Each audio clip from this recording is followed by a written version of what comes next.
जय हिंद मेरे डियर साथी, मैं आपका साथी विकास कुमार और आज हम देखने वाले हैं डी फार्मा सेकेंड ईयर का फार्माकोलॉजी यानी चैप्टर नंबर फर्स्ट में हम धीरे धीरे बढ़ रहे हैं और आज हम पहुंच चुके हैं बायो अवेलेबिलिटी होती क्या है। इसकी हम डिफिनेशन देखेंगे, इसके ऑब्जेक्टिव देखेंगे, इसके कौन कौन से ऐसे फैक्टर है जो क्या कर सकते हैं बायो अवेलेबिलिटी को इफेक्ट कर सकते हैं। ठीक है, तो इसमें हमें क्या क्या हम पढ़ लिए तो आपको पहले हम उसे बता देते हैं भाई, पहले थोड़ा सा उसे आप जाके देख लीजिए वीडियो के। ठीक, तो हम देखिए हम स्कोप अच्छे से पढ़ चुके हैं। ठीक, various route of drugs administration इसे भी पढ़ चुके हैं, ड्रग्स एब्जॉर्प्शन को हम डिटेल में देख चुके हैं। आज हमारा उद्देश्य है bioavailability and factor affecting bioavailability, मतलब बायोएबिलिटी की हम डिफिनेशन आज देखेंगे। उसके बाद ये 3-4 टॉपिक और बचा हुए से हम डिटेल में देखने वाले हैं। ठीक, तो चलिए आपका प्यारा सा वीडियो स्टार्ट होता है यहाँ से। ठीक है, अब जितने भी चीज़ें हम इसमें देखेंगे, ठीक है, सब ऐसा कि नहीं हाई फाई डिफिनेशन रहेगा, मगर एकदम से शुद्ध और सरल और सबसे इजी तरीके से समझाने की कोशिश हमारा उद्देश्य है। ठीक, यदि आप हमसे जुड़े नहीं हैं तो आप जुड़ जाइए। ठीक है, और फर्स्ट ईयर का भी क्या कर दिया जाए, इसमें सिलेबस स्टार्ट कर दिया गया, वहाँ से भी आप अपने छोटे भाई यानी दोस्त यार हो गए हैं उनसे शेयर करिएगा। ठीक, तो चलिए हम स्टार्ट करते हैं बायो अवेलेबिलिटी। ठीक है, अब ध्यान से जितने भी चीज़ बोलेंगे उससे बहुत ध्यान से सुनिएगा, केयरफुली जब सुनेंगे ना तो आपको बहुत ही मजा आएगा, क्योंकि हम सब जितना भी पढ़ाते हैं इंटरेस्ट के साथ पढ़ाते हैं, ऐसे नहीं बोरिंग वाला चीज़ है नहीं। ठीक है, होता क्या है, ठीक, लिखा क्या होगा, एक डिफिनेशन आपके पास ये ऊपर अवेलेबल है, एक हमारे पास नीचे उपलब्ध है। ठीक, चाहे ये लिखिए चाहे ये लिखिए, ये किताबी भाषा है और ये हम प्रैक्टिकली ठीक अपने मर्जी से मतलब एकदम से इजी तरीके से ये समझाए हुए है। लिखा क्या होता है, रेट एंड एक्सटेंट आप एब्जॉर्प्शन ऑफ ड्रग। इसके पहले रुको बता देते हैं, एब्जॉर्प्शन वाला वीडियो नहीं देखें थोड़ा सा भाई उसे जाके देख लीजिए। ठीक है, अब लिखा extent of drugs of a drugs from a dosages form administration by the any route as determined by the concentration you time curves in blood. कहने का मतलब क्या होगा, जब हम कोई ड्रग्स किसी भी रूट के जरिए लेते हैं, जब कोई भी ड्रग्स हम किसी भी रूट के जरिए लेते हैं तो वो कितना हमारे ब्लड के अंदर एब्जॉर्ब होता है, क्या होता है हमारे ब्लड के अंदर कितना एब्जॉर्ब होता है एक्चुअली में, उसी को हम क्या बोलते हैं बायो अवेलेबिलिटी बोलते हैं। जैसे हम आपको एक एग्जांपल की तरह समझा रहे हैं, जैसे यू कैन इमेजिन। ठीक है, आप मान लिए 600 mg क्या लिए पीसीएम लिए यानी पैरासीटामॉल लिए, या 500 mg आप पैरासीटामॉल लिए। ठीक है, पैरासीटामॉल लिए, अब ये हमारे इंटेस्टाइन में जाते जाते कितना हमारे बॉडी के अंदर एब्जॉर्ब होगा। अब बताइए, मान लेते हैं इसका क्या होगा, यानी 500 ml हमने क्या कर दिया, 500 ml पीसीएम को हमने इंटेक कर लिया, मतलब खा लिया। ठीक, अब मान लेते हैं हमारे ब्लड के अंदर क्या होगा 300 mg, कितना हो गया 300 mg मतलब मिलीग्राम होता है बेटा, ये तो आप समझ ही रहे होंगे। ठीक है, मतलब 500 mg की आप कोई मेडिसिन लिए थे, पीसीएम लिए थे या कोई भी ड्रग्स लिए थे, वो हमारे ब्लड के अंदर कितना एब्जॉर्ब हुआ 300 mg, कितना 300 mg। तो ये वाला है, ये वाला यही हमारी बायो एबिलिटी कहलाती है। अब परसेंटेज में निकालना चाहे तो कैसे भी निकाल सकते हैं। यदि देखा जाए तो परसेंटेज कैसे निकालेंगे, जैसे मान लेते हैं 500 का है आपका 400 हुआ तो लगभग 80% क्या हो गया, बॉडी हमारी एब्जॉर्ब कर ली है। एब्जॉर्प्शन के बाद जो ब्लड में पहुंचाएगा उसी को बायो एबिलिटी बोलते हैं। एब्जॉर्प्शन के बाद जब ब्लड में पहुंचा जाता कोई भी ड्रग्स तो उसी को हम बायो एबिलिटी बोलते हैं। ठीक, तो इससे मान लेते हैं कोई मेडिसिन 100% हमारी होती नहीं है, यदि हम ओरल खाएं तो, और इंजेक्शन लिए तो डायरेक्ट तो ब्लड में जाता है 100%, इसीलिए इंजेक्शन वगैरह तगड़ा काम करता है। ठीक है, तो ये लिखा है यही बायोएबिलिटी होती है। अब उसकी दूसरी डिफिनेशन हम समझते हैं एकदम एक्चुअली में होता क्या, लिखा है it is actual amount of drugs, bioavailability is a actual amount of drugs, ये लिखिएगा, which reach into the systematic circulation. मतलब सिस्टमैटिक सर्कुलेशन जब भी लिखा जाए तो समझो ब्लड के बारे में बोला जा रहा है। ठीक, blood after absorption is called bioavailability, मतलब क्या रखा, कोई ड्रग्स का अमाउंट, कितना अमाउंट हमारे सिस्टमिक सर्कुलेशन में, मतलब सिस्टमिक सर्कुलेशन में एब्जॉर्प्शन के बाद ब्लड में पहुंचता, उसी को हम क्या बोलते हैं बायोएबिलिटी बोलते हैं। जैसे आप पार्टी में गए, ठीक है, पार्टी में गए एक किनारे तंदूरी पीटना स्टार्ट कर दिए और क्या करिए पनीर वनीर लगा है बढ़िया पीट रहे हैं। अब वो बताओ जो हमारी कहते हैं कि नहीं चलो भाई फलो लग लो, फलो मार देते हैं 2-3 प्लेट, होता है ना, ठीक। तो वो फल है जो आप सब्जी खाए हैं, इसमें से हमारी बॉडी कितना एब्जॉर्ब करके हमारी ब्लड में पहुंचाती है। जैसे मान लेते हैं आप पनीर खाएं, कहेंगे पनीर में ज़्यादा शक्ति होती है क्योंकि मिल्क प्रोडक्ट है। तो आप देखिए सलाद भी है, सलाद हमारे इंटेस्टाइन को स्मूथ करता है। तो वो जो आप क्या खाए हैं बताइए, अरे मेरे भाई वो प्रोटीन जो लिए हैं किसके फॉर्म में, पनीर के फॉर्म में। तो वो पनीर हमारे एब्जॉर्प्शन होगा, वो एब्जॉर्ब होकर ब्लड में कितना जाएगा उसी को हम बायोएबिलिटी बोलते हैं। अब तो समझ गए होंगे। अब ज़्यादा खा लेंगे तो दिक्कत होगी, तो फिर झर्री पकड़ लेगी, नहीं पा जाएंगे, बारात रात में मार देंगे 8-10 तंदूरी, ठीक है, ठीक। तो ये सब नहीं करना चाहिए, ठीक। कहीं भी जाइए मस्त से खाइए, कोई टेंशन नहीं, आप ही के लिए बना, मगर इतना नहीं खाइए कि आपका सब कुछ दिक्कत हो जाए। अब बताइए जितना खाएं उसमें से जितना एब्जॉर्ब होकर हमारे ब्लड में इंटर किया गया उसी को हम बायोएबिलिटी बोलते हैं, ठीक है। चलिए बहुत गजब सर। चलिए हम आप आते हैं नेक्स्ट, ठीक। अब यहां से लिखा ऑब्जेक्टिव, क्या उद्देश्य है बायोएबिलिटी का, बताइए उद्देश्य क्या। बताइए जो भी खाए हैं, ठीक, एब्जॉर्प्शन के बाद हमारे ब्लड में जाएगा।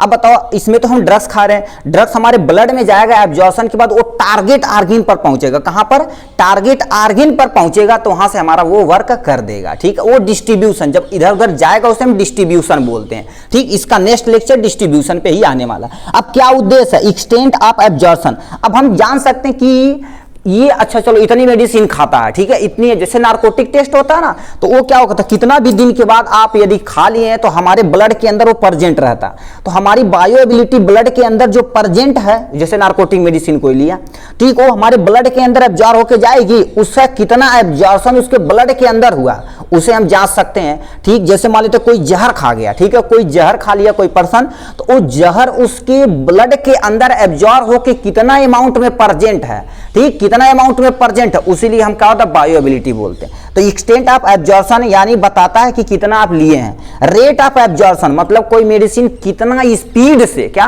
कितनी स्पीड से हमारी बॉडी के अंदर एब्जॉर्ब हो। जैसे मान लेते हैं, कहते हैं यार बहुत तेज सर दर्द कर रहा, तो एक दो गोली देते हैं, कहते हैं मुंह में रखिएगा। चाहे आपको कोई नस की प्रॉब्लम रहती है, तो हम एक दवा आती है, ठीक, एक दवा आती है, कमेंट बॉक्स में कितने लोग देखते हैं लिखते हैं उस दवा का नाम, ठीक। तो वो दवा आती है, हम जीभ के नीचे रख देते हैं, उसे सबलिंगुअल बोलते हैं। वो हमारी ब्लड के अंदर तुरंत ही से, मतलब माउथ में सलाइवा मिक्स हुआ, भान से हमारी क्या होगी, जहां जाना रहे पहुंच जाएगा। तो वो रेट ऑफ एब्जॉर्प्शन पे भी डिपेंड करता है। अब बताइए जितना हार्ड कैप्सूल रहेगा वो जल्दी एब्जॉर्ब नहीं होगा, जितना सॉफ्ट रहेगा उतने जल्दी डिजॉल्व होगा, भान से एब्जॉर्ब होगा, ब्लड के अंदर पहुंच जाएगा, ठीक। तो ये rate of diffusion, duration of action, कितना टाइम में वो क्या कर देता है, कवर करता है मेडिसिन, ठीक। यानी कितने टाइम में कवर करता है, कितना समय तक अपनी स्थिति को, मतलब अपने जो उसका इफेक्ट है कितना लंबे समय तक बनाए रखता है। तो वही हमारी बायोएबिलिटी का, इसीलिए हम क्या कर देते हैं, बायोएबिलिटी का जांच करते हैं। ड्यूरेशन ऑफ एक्शन कितने समय के लिए होता। टॉक्सिक कॉन्सेंट्रेशन, अभी देखिए टॉक्सिक मतलब जहर है, ठीक है। अब जैसे कोई आप स्नैक बाइट के लिए करे ना, ठीक है, स्नैक बाइट कर लिया, तो उसमें डॉक्टर चेक कराता है, कहते हैं भाई ब्लड जांच करो। अब ब्लड के अंदर कितना टॉक्सिक प्रेजेंट है, क्या ब्लड के अंदर कितना टॉक्सिक प्रेजेंट है, वो बायोएबिलिटी से हम पहचान सकते हैं, ठीक। तो ये हमारा उद्देश्य था, किसके बारे में, उद्देश्य हमारा यही है कि हम क्या कर सकते हैं, बायोएबिलिटी में इतना सारी चीजें कर सकते हैं। अब ऐसे कौन कौन से ऐसे फैक्टर हैं, क्या ऐसे कौन कौन से ऐसे फैक्टर हैं, ठीक है, ऐसे कौन कौन से फैक्टर हैं जो क्या कर सकते हैं, बायोएबिलिटी को अफेक्ट कर सकते हैं, ठीक है। लिखा क्या, फैक्टर अफेक्टिंग बायोएबिलिटी। अब इसमें सबसे पहले फार्मास्यूटिकल फैक्टर, एक दूसरा क्या होता है, पेशेंट रिलेशन फैक्टर, पेशेंट के डिटेल यानी उस पर करता है। रूट ऑफ एडमिनिस्ट्रेशन मतलब किसके द्वारा आप ले रहे हैं, मुंह के द्वारा, ठीक है, या इंजेक्शन के द्वारा, या टॉपिकल लगा रहे हैं, वो सारी चीजें। तो सबसे पहले हम देख लें फार्मास्यूटिकल फैक्टर, मतलब फार्मास्यूटिकल यानी फैक्टर जो मेडिसिन की प्रॉपर्टी है, लिखा है physicochemical property of drug. Physicochemical मतलब उस पर कितनी कोटिंग की गई है। जैसे मानते लेयर बाय, आप पढ़े होंगे मल्टी कोटेड टैबलेट, उसमें क्या होता है, एक लेयर के बाद लेयर एक बनाया जाता है, मतलब एक लेयर 1 घंटे में डिजॉल्व होती, अगला दूसरे घंटे में, अगला तीसरे घंटे, मतलब लंबी समय तक क्या रहेगा, बना रहेगा। तो उस पर भी ड्रग्स की प्रॉपर्टी पर डिपेंड करता है, यानी एमएफजी यानी प्रोसेस, मैन्युफैक्चर प्रोसेस पे डिपेंड करता है कि किस तरह से। यदि हार्ड कैप्सूल बना दिए तो हमारा जल्दी से एब्जॉर्ब नहीं होगा, सॉफ्ट बनाए तो हमारे अंदर जल्दी डिजॉल्व होगा। अब हमारा जो टैबलेट है, ठीक है, उसमें जो बाइंडर यूज किए हैं, फार्मास्यूटिकल एड्स यूज किए हैं, तो वो कितनी अच्छी सी क्वालिटी है, वो जो क्या करे, जो केमिकल मिलाए हमारे अंदर कितना तेजी से डिजॉल्व हो रहा, ठीक, कितना तेज एब्जॉर्ब होकर ब्लड में जा रहा, उस पर भी ये डिपेंड करता है, ठीक है। अब पेशेंट रिलेटेड फैक्टर मतलब ऐसा पेशेंट रिलेशन कहते हैं वो कितनी एज का है, चलो अच्छा मान लेते हैं 10 साल का, छोटा लड़का तो डोज हम कम देते हैं, ठीक है। ऐसा नहीं कि हम क्या कर देते हैं जैसे बड़ा लड़का तो जो 600 mg पैरासीटामॉल खिला दिया, ऐसा तो होता नहीं है, ठीक। तो एज पे भी डिपेंड करता है। अब जितना एब्जॉर्प्शन रहेगा, बूढ़े आदमी क्या हो गए उनके ब्लड में जो एब्जॉर्प्शन क्या होता है स्लो हो जाता है, क्योंकि बूढ़े हो गए। अब बताओ लड़का है दूध मान लेते 2 लीटर 4 लीटर मार देगा भानना से, ठीक, उसे अब डाइजेशन कर लेगा। बूढ़ आदमी क्या तो छिछलेदर कर देंगे, है कि नहीं। तो मतलब एज पे भी डिपेंड करता है। बॉडी वेट सबसे इंपॉर्टेंट। अब देखिए बहुत अच्छे जो डॉक्टर रहते हैं वो क्या कर देते हैं अपने रूम में एक बॉडी वेट यानी बैलेंसर रख देते हैं, उस पर चढ़ा देते हैं। अच्छा कितने किलो को जी, अच्छा 100 किलो के, इतना मोटे हो गए, चर्बी आ गए हो, उसे सही करो जी, ठीक। तो ये मतलब जो चर्बी है, ठीक है, वो भी फैट का क्या होगा डिपोजिशन हो गया। मतलब बॉडी वेट भी क्या कर देता है, एक फैक्टर है जो क्या कर देता है बायोएबिलिटी को इफेक्ट करता है, ठीक है।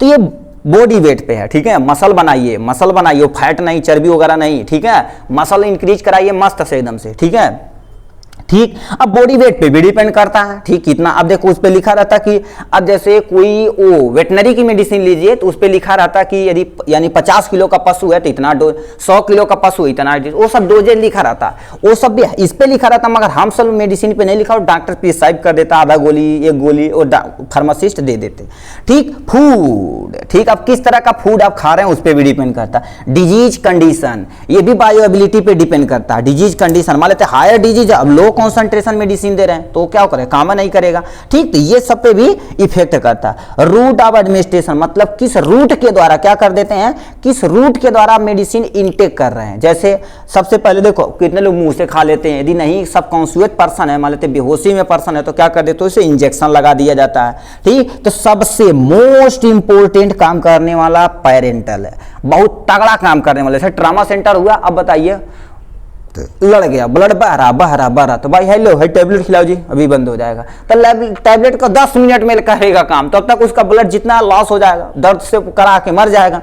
इसलिए क्या होता है पेरेंटल भानस से आए यानी 2 लगा दिए और इंजेक्शन ड्रग ओ लगा दिए दर्द का, और 1-2 एंटीबायोटिक वगैरह ला दिए, भन्ने से काम चल गया। मतलब पेरेंटल है, ठीक, मतलब तुरंत वो काम कर जाएगा, ठीक है। अब यहां से क्या लिखा, ओरल भी वर्क करता है। उसके बाद रेक्टल, उसका सबसे कम ट्रॉपिकल मतलब स्किन पे अप्लाई की जाती है। किस पे, जैसे मान लेते हैं आपको देखो फंगस हुआ है, ठीक है, फंगस हुआ है तो आप स्किन पे ऐसे मेडिसिन अप्लाई करेंगे क्योंकि ये फंगस है, ठीक। कुछ फंगस ऐसे रहते हैं अंदर की तरफ भाग जाते हैं, ठीक। तो ये सब क्या होते हैं जो यानी ट्रॉपिकल होते हैं, मतलब केवल एक्सटर्नल यूज किए जाते हैं। ये थोड़ा सा स्लो प्रोसेस के अंतर्गत आते हैं, ठीक। तो सबसे पहले पेरेंटल, ओरल, रेक्टल और हमारा ट्रॉपिकल, इतने थे हमारे बायोएबिलिटी के बारे में। यदि वीडियो पसंद आया होगा तो लाइक और सब्सक्राइब ठोक कर करिएगा। फिर मिलेंगे डिस्ट्रीब्यूशन वाले टॉपिक के। आज के लिए बस इतना ही। बहुत बहुत धन्यवाद मेरे दोस्तों, ठीक है।